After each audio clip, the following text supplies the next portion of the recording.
Good evening, everyone. Good evening, everyone.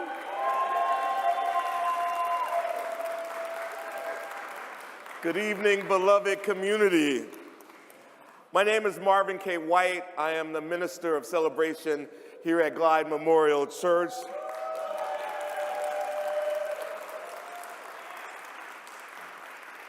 And it is my deep honor as the Minister of Celebration here at Glide Memorial Church to welcome you into this sacred space, a sanctuary that was born out of prayers, struggles, songs, and dreams of a people who knew, even back in 1929, that faith must never be confined to Sunday mornings.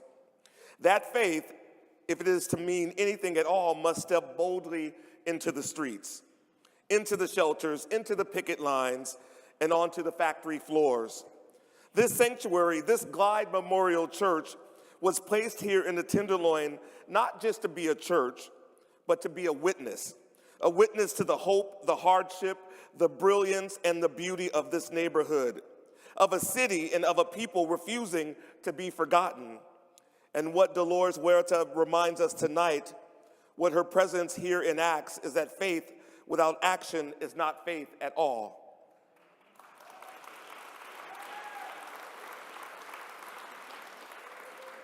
So here we stand in a lineage, a prophetic lineage, of those who understood that worship and work are not separate callings, that justice is not extracurricular to faith, it is faith made visible.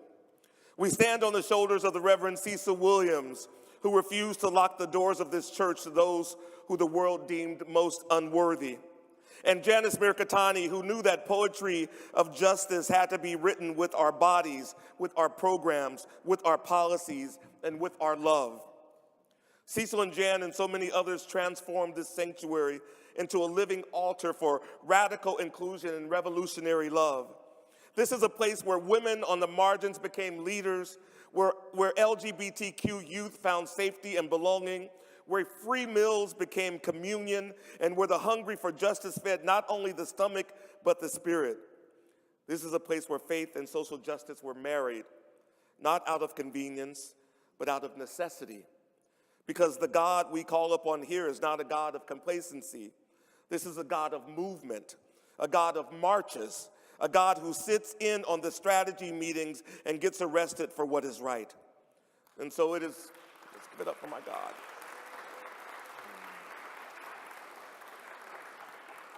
And so it is only fitting, only right that we welcome Dolores Huerta into this place tonight. A woman whose life testifies that justice is not a destination, but a practice.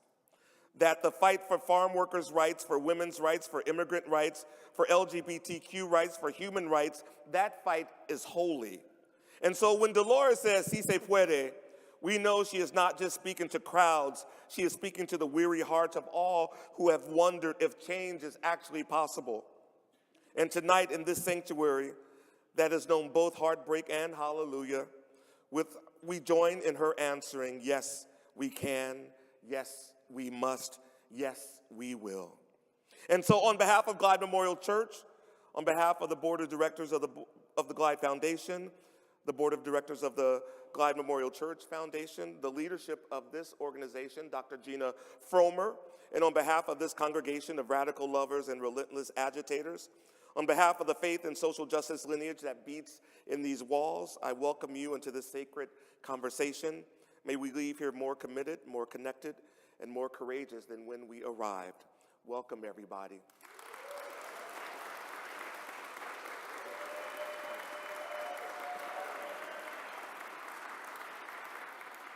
Let me introduce y'all to one of the baddest games in town. My sister friend, the director of the Center for Social Justice here at Glide Memorial Church, Naima Charles, everybody. Thank you so much. Thank you. Thank you, Minister Marvin, for that welcoming into the church. Again, my name is Naima Charles. I am the Senior Director of the Center for Social Justice here at Glide, a key door alongside Minister Marvin and the Central Glide programs making change here at Glide. At the Center for Social Justice, we're the political and policy arm at Glide. We encourage and stand in solidarity with community through a variety of ways, including the event you are all here today. And so we want to thank you all for being here to celebrate Women's History Month and the incredible contributions that women, particularly Latino women, have done and made in the ongoing fight for justice. I'm honored to be here today to kick off this special event celebrating Women's History Month, and more importantly, celebrating the extraordinary life of civil rights icon Dolores Huerta. Thank you.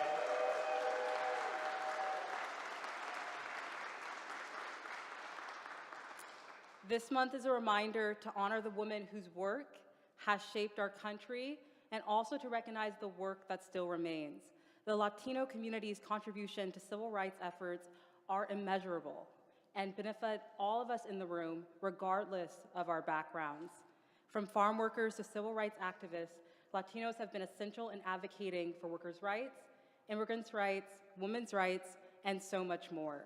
Despite the challenges, the power of the Latino community has always been undeniable.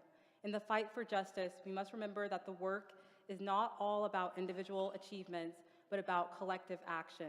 When we come together, as Dolores Huerta has shown us, we can build a future and force of change. Latinos, particularly Latina women, have been leaders in this movement and the labor struggles of the 1960s to today's fight for immigrant rights and overall equality. We have a responsibility to amplify the voices of marginalized communities, to protect workers' rights, and ensure that the next generation of activists has the tools they need to survive. Today, as we gather to reflect on this history, I'm excited to introduce someone who has dedicated his life to social justice and advancing the Latino community here in San Francisco. Glide's Community Engagement Manager, Eric Arguello, has made the event possible here that we're here to celebrate tonight due to his passion and dedication for community. The way he embraces and engages in social justice can only be done due to clear community and passion and love for the work. Eric, a proud Latino leader and passionate organizer, has worked tirelessly to bring us all here today. He will begin with a land acknowledgement, recognizing the indigenous communities whose land we stand on. Join me in welcoming Eric Arguello to the stage.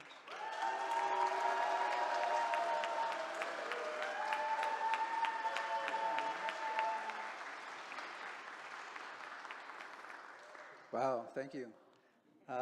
Buenas tardes. ¿Cómo están todos? Bien. My name is Eric Arguello. I'm the Advocacy Manager for Glide Center for Social Justice, and I will be reading the land acknowledgement. We acknowledge that we are on the unsucceeded ancestral homeland of the Ramaytush Ohlone, who are the original inhabitants of the San Francisco Peninsula. As the indigenous stewards of this land and in accordance with their traditions, the Ramaytush Ohlone have never seceded, lost, nor forgotten their responsibilities as the caretakers of this place, as well as for all peoples who reside in their traditional territory. As guests, we recognize that we benefit from living and working in their traditional homeland. We wish to pay our respects by acknowledging the ancestors, elders, and relatives of the Ramaytush community and by affirming their sovereign rights as First Peoples. Next, I want to introduce Danza Citali, a cultural, spiritual, and ceremonial group committed to preserving the indigenous traditions of Danza Mexica. Danza Citali's vision is to honor the natural world and provide a space for the traditions and indigenous wisdom to be passed on to future generations. They are one of the oldest Danza Azteca Mexica indigenous ceremonial dance groups north of the Mexican border.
community to be present here today. Most importantly, as familia, as community, we are Danza Azteca Citlali de San Francisco, the barrio de la Misión. We are very honored to be able to be present before you, community, completing this other circle. As we're standing here in half circle, you're the other half. As a community, in community, we want to be with you all. Thank you to Dolores and Olga Talamante for being here tonight. I just want to say thank you from the bottom of our hearts for being able to open this beautiful event, this very amazing, phenomenal celebration for this very strong guerrera that for years your work, your labor has been important for us to be able to continue these fights in the trenches here in San Francisco and outside the Bay Area and beyond the borders. Thank you, Amadeo.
dances we're offering are very old dances handed down generation to generation from Mexico.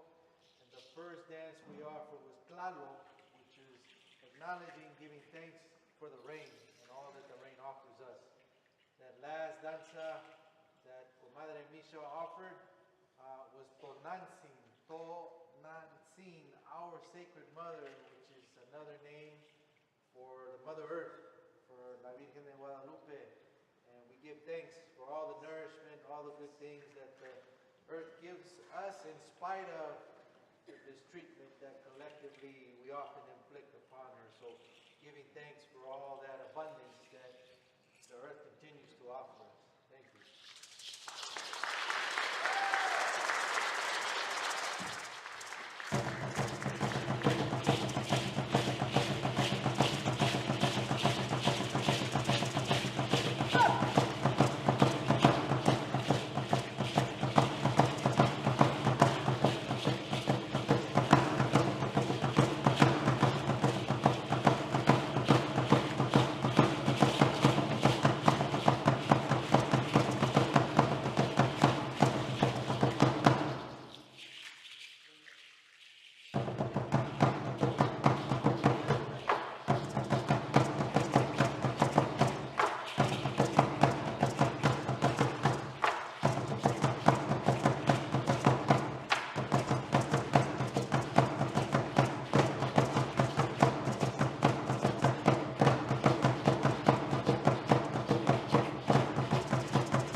Last danza was la ofrenda that Father Lorenzo shared.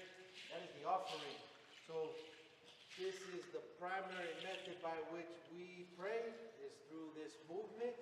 We also sing, de palabra, but this is the primary way. And so that is our offering to all of you, family, community, Glide, for all the sacred work that happens here at Glide, the feeding of folks every day, the sharing of respect and love for all our family here in the Tenderloin that you all are offering every day. And Doña Dolores, all the love that you offer the people by way of your tireless work. También nuestra Olga, all the love that you offer to me with your tireless work. Juanita, all the family here, thank you. And we're going to end with the 4 directions. We invite you to join us if you like. Come on, Bill. Okay, that way.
Thank you, Danza Sitali. We appreciate your presence.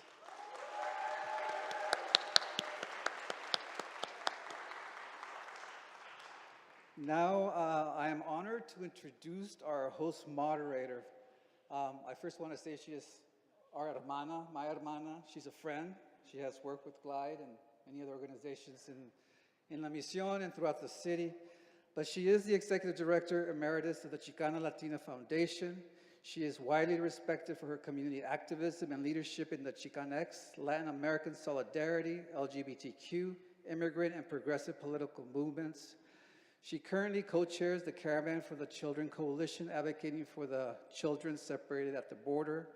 And she just recently became the interim CEO of the Green Lining Institute. I want to introduce Latina civil rights activist, Olga de lo Monte.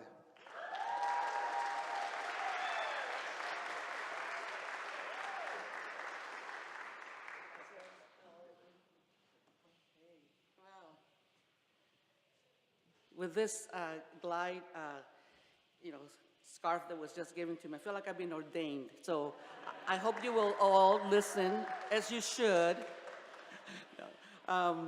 It's just really great to be here at this moment.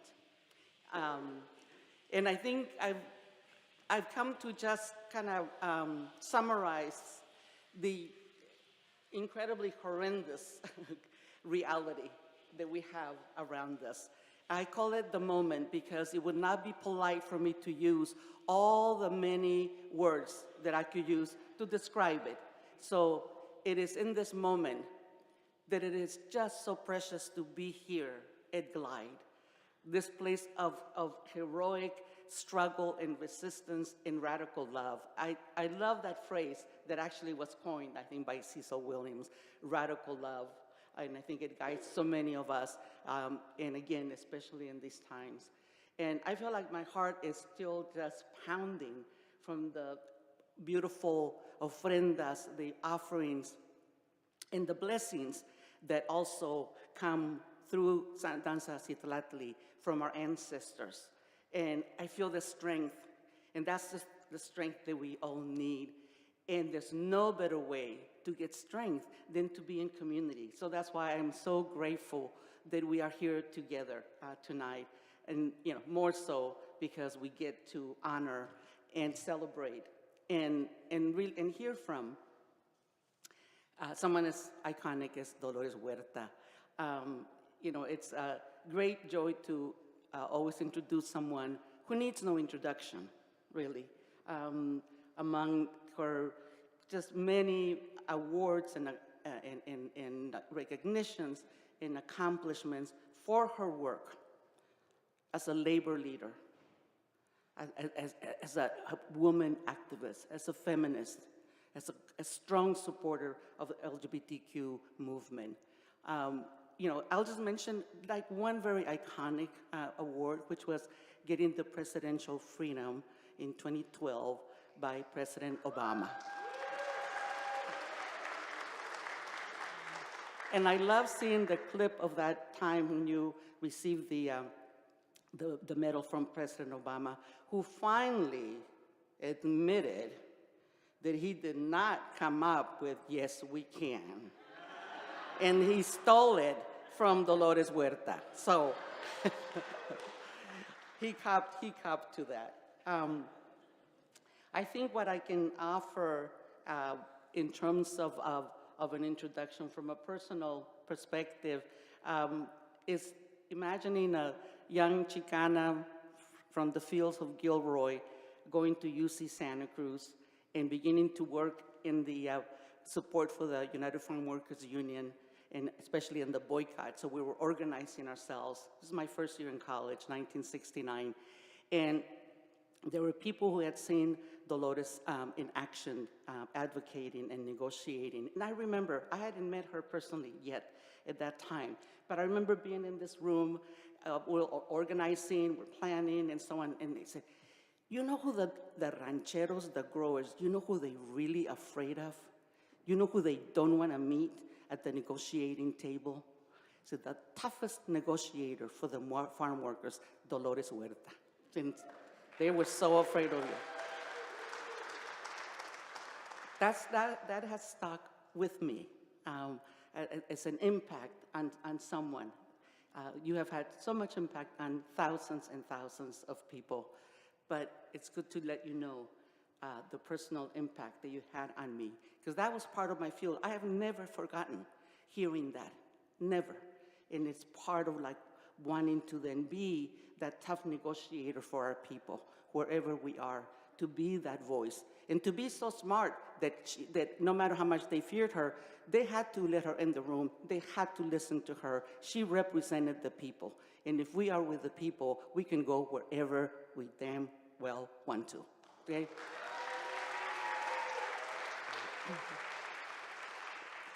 As part of my introduction of Dolores, she asked me to share something. And if Dolores asked you to do something, say, "Sí, comandante," okay? And this is another way that Dolores and I have a connection, because when I was a political prisoner in Argentina in the mid-70s, I spent 16 months in prison after being badly beaten and tortured under a fascist regime. So, folks, it ain't pretty if we get to that point, okay? But more importantly is how we respond to it.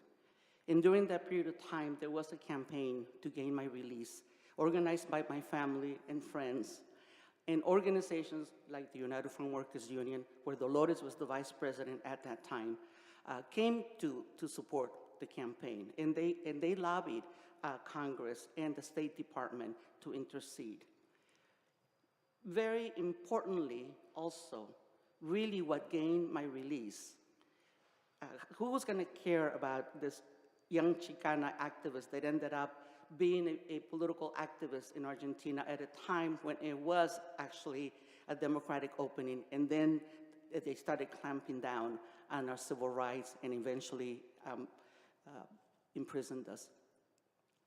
So the day that they came to get me from the prison, actually was beginning the release, the military stomped in and they said, "Who's the Talamante woman?"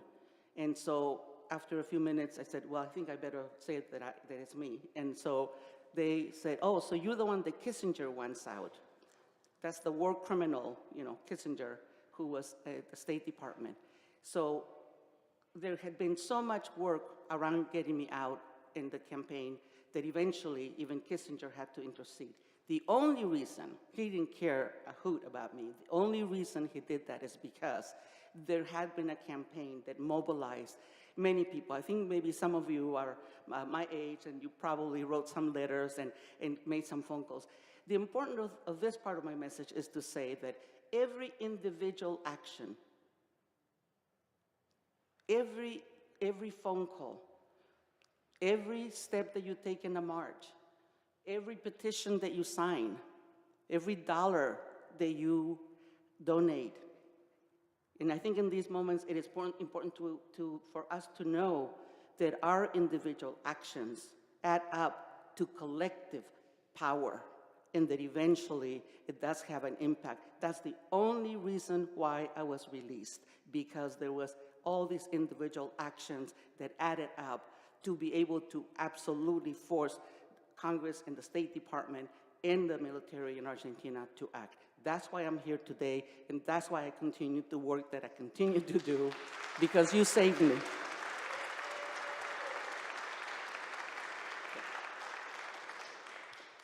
Without further ado, let's bring the person that we're all here to listen to. She's going to speak, and then she and I will be in conversation with some questions. And just so you know, and then after that, there is a reception in the Freedom Hall, which I think is over here to the right and downstairs. And we will wait with Dolores here until everybody has gone downstairs, and then that's where you'll have a chance to greet Dolores again and take pictures. But please join me in a United Farm Worker clap to welcome la mera mera que sí se puede, Dolores Huerta.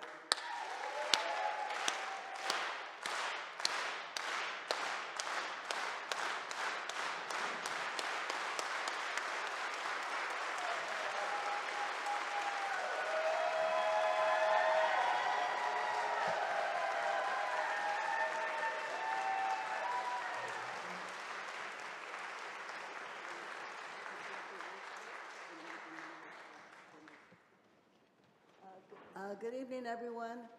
Thank you very much, Olga, for that beautiful introduction. And it is so wonderful to be in this blessed space, Glide Memorial Church.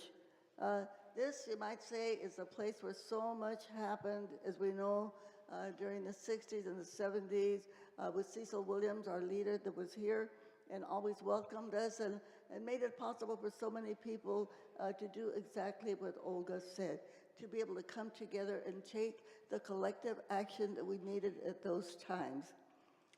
And what a blessing to have Olga here, because she is the symbol.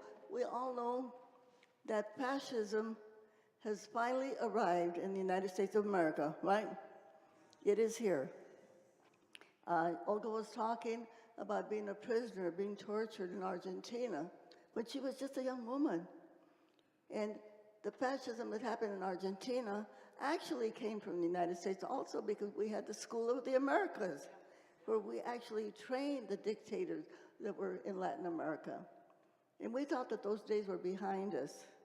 We never thought that those days would be here in our own United States of America. We know that this has all happened very recently. I kind of say they're using shock and awe on all of us. And I think a lot of us are just kind of feeling destabilized a little bit about where do we go from here? What do we do now? Well, maybe our conversations tonight will help us bring some answers. Help us bring some answers and think how we're going to go forward. But whatever actions we take in the future, we all know that it started right here at Glide Memorial Church, all right? So now Olga and I will have conversations, and I want, we should have had a double billing. When we talk about myself, but I think of Olga Talamantes, what she has gone through and survived and never gave up and came back and has done so much great organizational work and she has shown so much leadership that I feel very honored to share space with you, Olga. Thank you so much. Thank you, Glide Memorial, for bringing this together.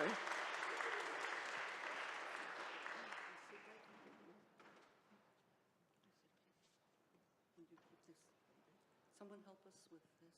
Yeah. I take this one, right? Well, anyway, wonderful. And then we'll move this here. Okay, good, good. Now we're set. Thank you so much. Okay, so I'll have questions for you.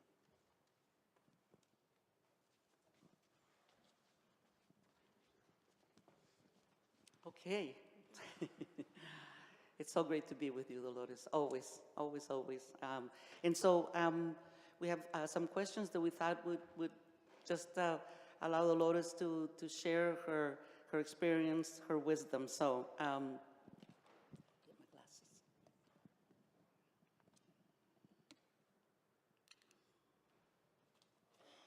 So, of course, we're celebrating Women's History Month. And of course, it's so important to recognize the role of women, and I think this was already mentioned earlier by Naima. But wanted to ask you, you as a Latina woman, what would you say were your biggest challenges as an advocate and community leader? To share some of those experiences. Well, speaking from a woman's perspective, and I know many of the women here share my experience, is kind of being able to validate ourselves as leaders. Because, so often when we as women, even though we know what we can do and what should be done, sometimes we hold ourselves back, And not only hold ourselves back,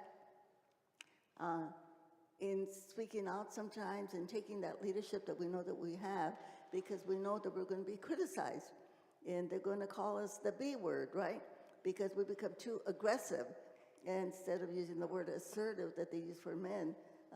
And so oftentimes we often hold ourselves back. And so that's one of the biggest things I think I had to overcome. Even though I was raised by my mother, who was a very strong woman, and was the leader in our family, because my parents divorced when I was just a little baby. And so she was always a dominant figure. But when I went to Delano to work with the farm workers, then it was a whole different dynamic, okay? There was a lot of chauvinism, and I had to kind of adopt to it at that time because we were trying to organize the workers and making them understand that they had the power to change their conditions. Not only that, but they were the only ones that could do that. And afterwards, I found myself in a situation where I thought, I'm doing so much to help farmers get together, to win the strikes and boycotts that we're in. But hey, I got to do more for women because the chauvinism was so instilled in the culture and still is. And we saw that happen in the elections, where we saw many men of color, and of course Anglo men also, that did not vote for Kamala Harris, although she was a great candidate simply because she was a woman. So we know that's something that we have to continue to fight at all levels. And it's difficult. It was very difficult for me in the first place, hiding my feminist tendencies, and then coming out strongly against chauvinism. And the other thing, here we're in Glide Memorial Church. I wish that all of the religious entities would be like Glide Memorial. Because raised as a Catholic, then I had to wrestle with the whole idea of women having the right to have an abortion. You know, I have 11 children. That speaks for all, right? That kind of tells it all. But then realizing that this is a right that women have. And it took Gloria Steinem, it took Eleanor Smil from the Feminist Majority Foundation, those two women to help me get out of that mindset and to stand up for the right of women to have an abortion, which I am very solidly in that position. But it was a difficult transition for me. And we know that many women of color are in that category also.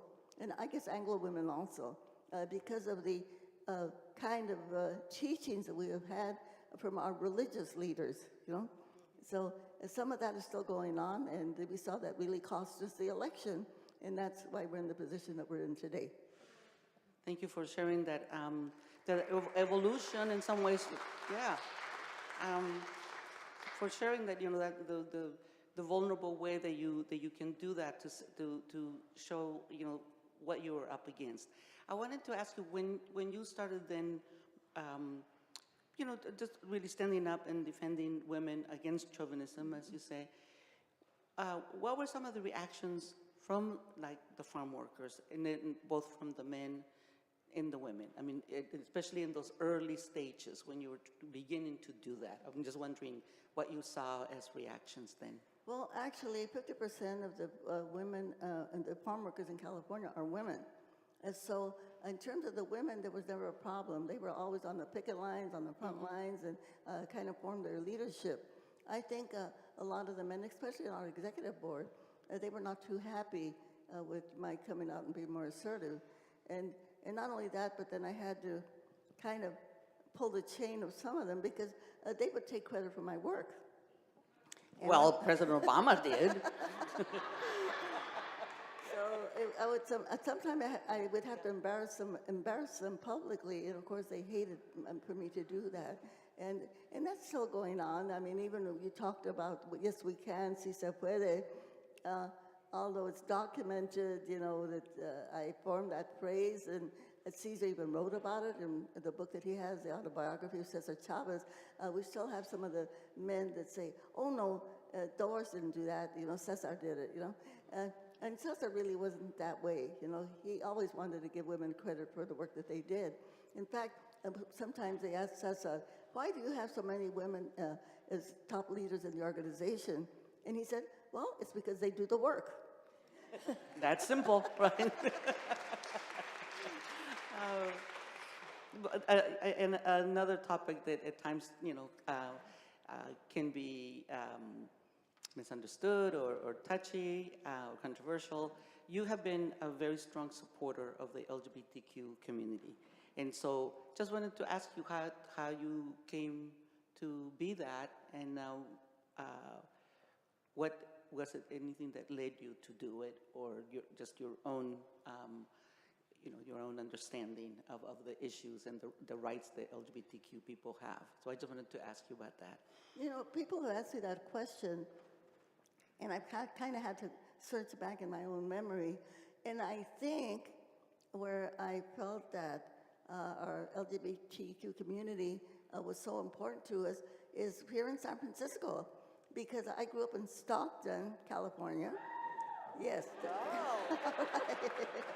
One person from Stockton, yay!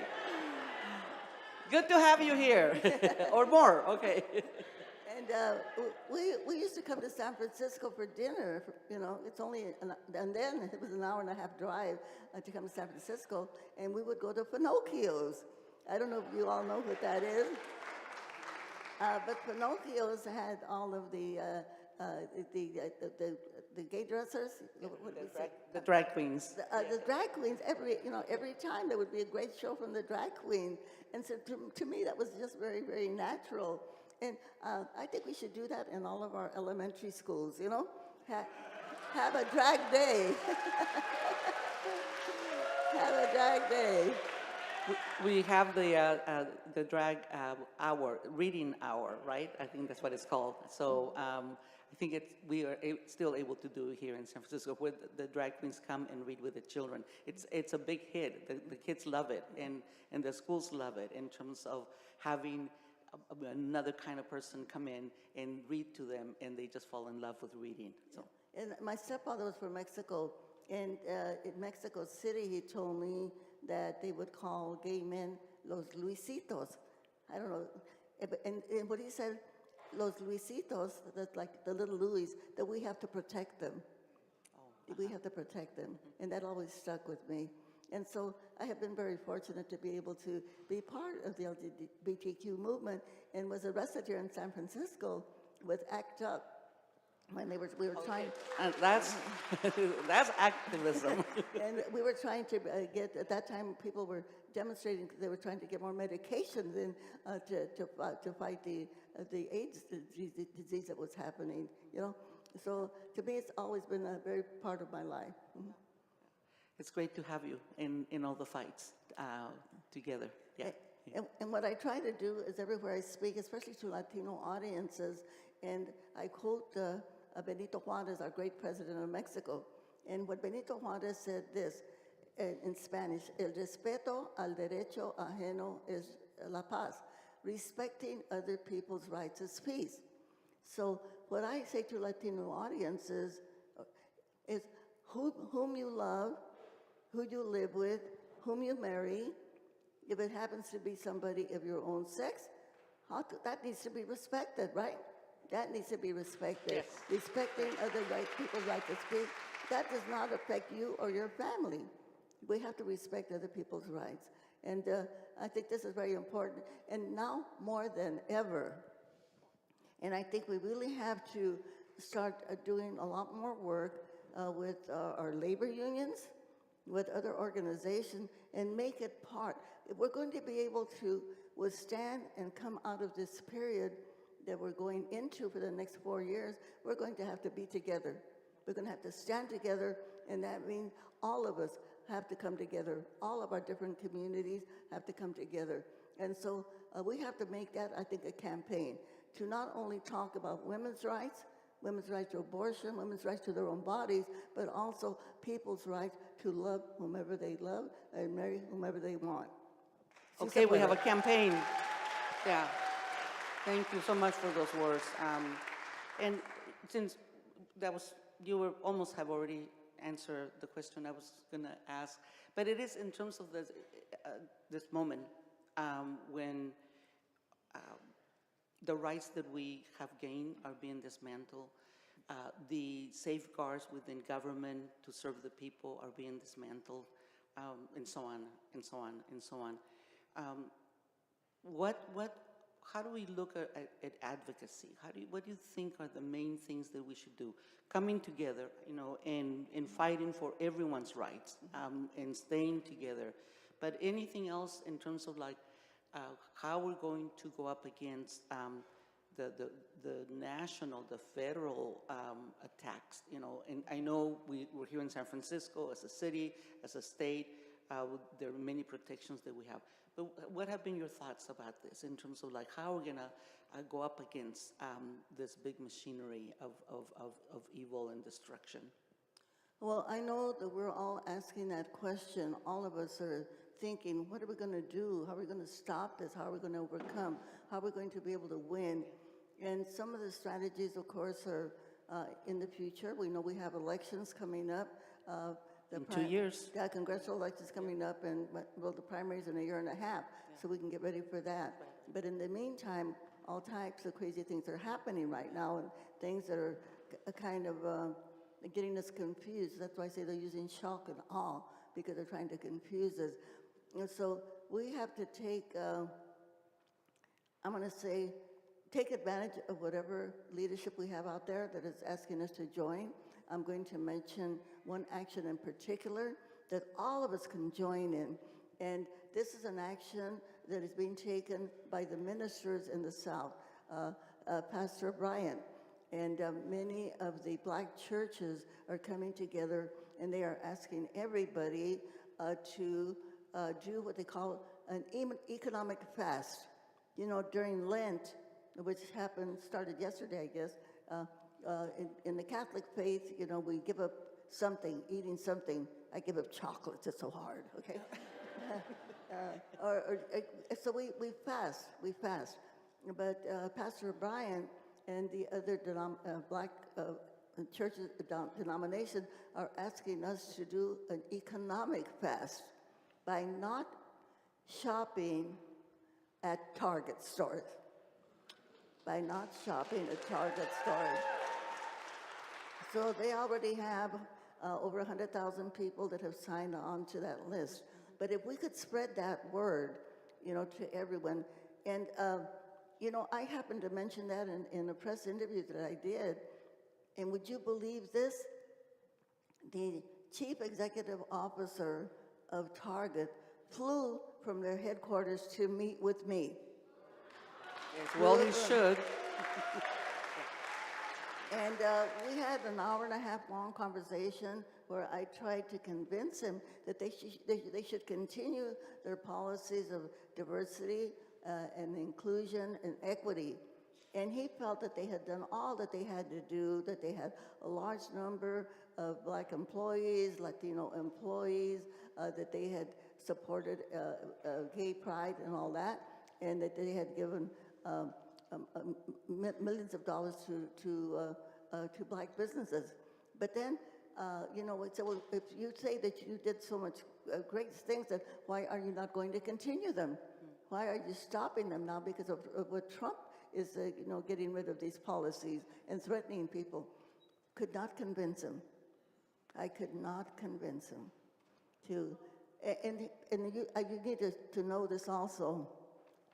So Target, the big department store Target, and the executive director, their headquarters is right by where George Floyd was killed. And after George Floyd was killed, he is the one that had the press conference and said that they were going to do all of these policies to end the racism in our country. And of course now, and all the others they're going backwards, right? Yeah. They're going. It became very clear in that meeting that they are so afraid of Trump. And what I said to him, Trump is not going to listen to our voices of nonprofit organization. They're only going to listen to corporate voices. You have a corporate voice, and you need to make your voice loud and come and join the movement to stop the fascism. I could not convince him. So, but we know when they feel the pain in their pocketbook, okay, then, and it's like we had, when we had the farm worker movement, we were on strike for 5 years, and even though workers came out on strike for that long of a time, we couldn't win. And we did not win until many of you and 17 million Americans throughout the United States, they stopped buying grapes. And they didn't shop at stores that carried grapes, and that's how we won. So maybe now, if we do and follow Pastor Brian's direction, and get this word out on your Facebook or to your friends or your emails or whatever you have, you know, if coming out of this wonderful meeting today at Light Church, that we can spread the word in the Bay Area, please boycott Target. And then, you know, once we get them on board, then we can go after Walmart, right? We can go after McDonald's, we can go after Amazon and all these other people that are following Trump's lead of racism.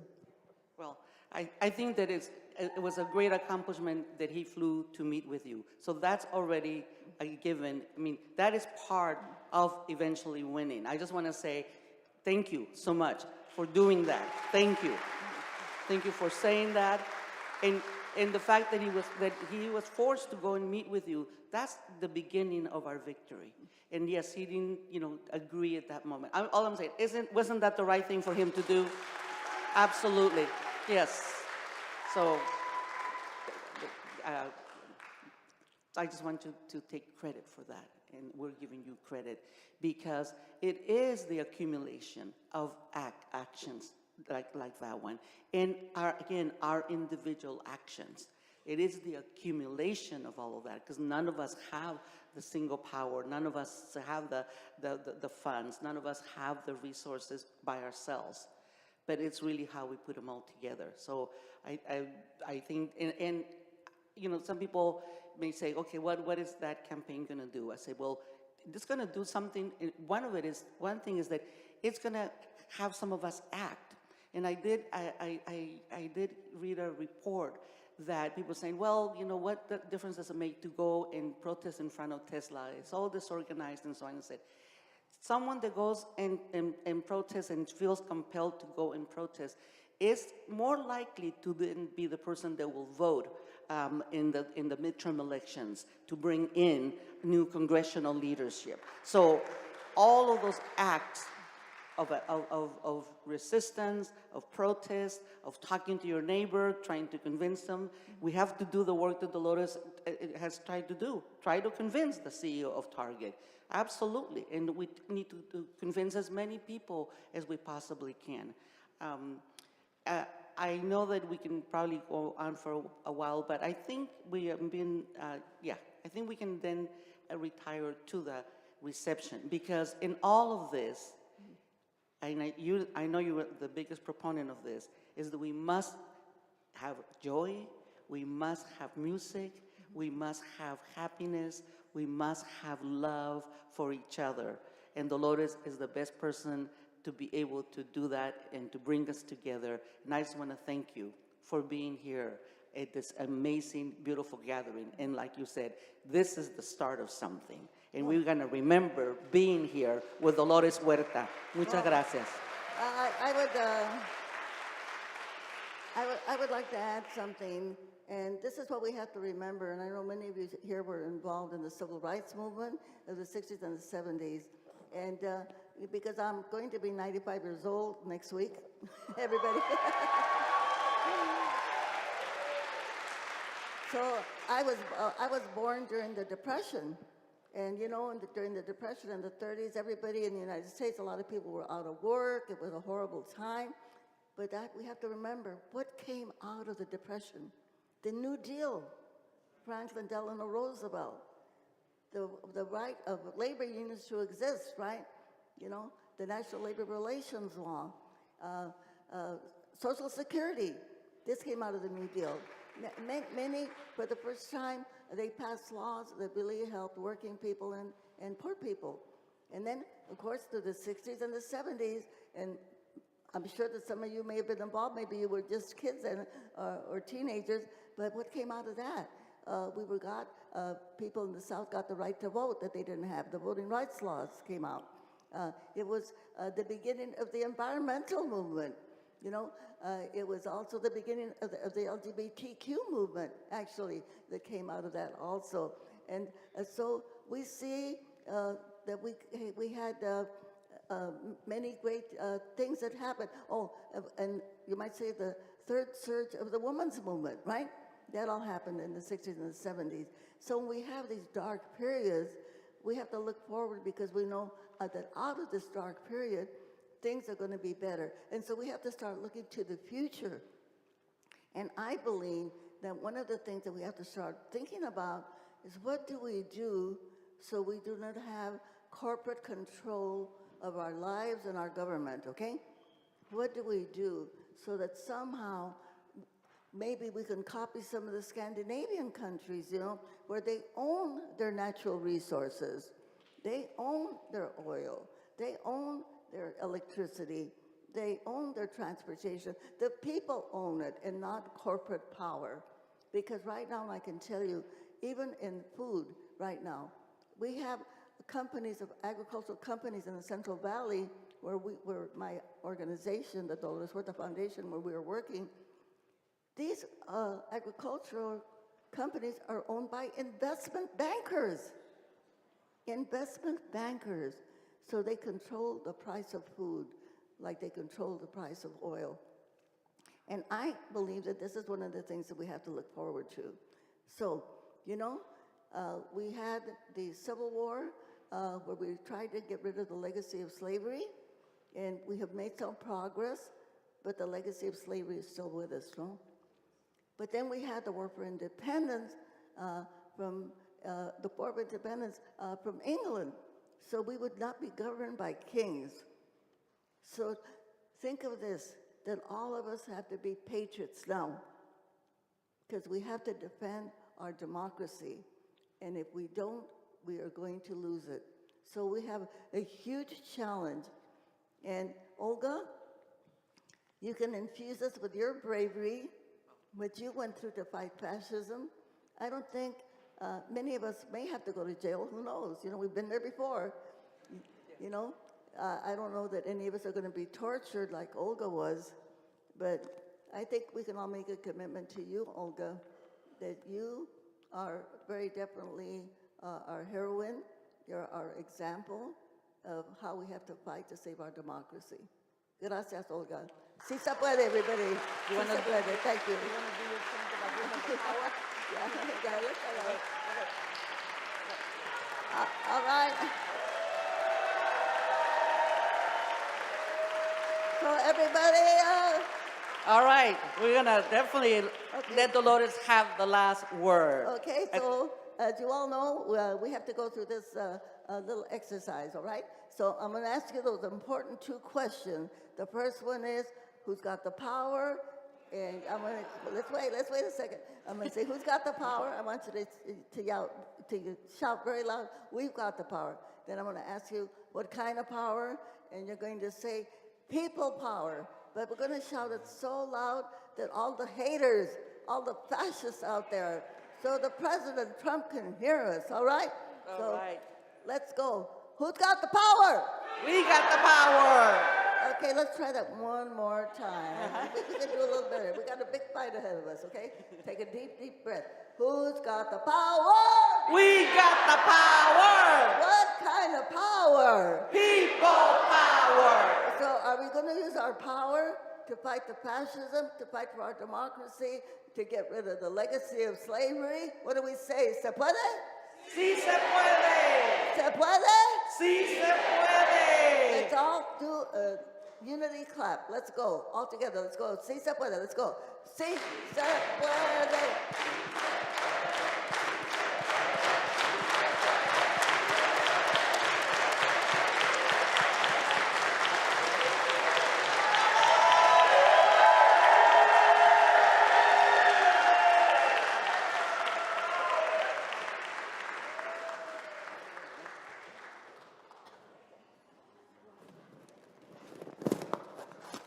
Please give it up one more time for Olga Talamantes and Dolores Huerta.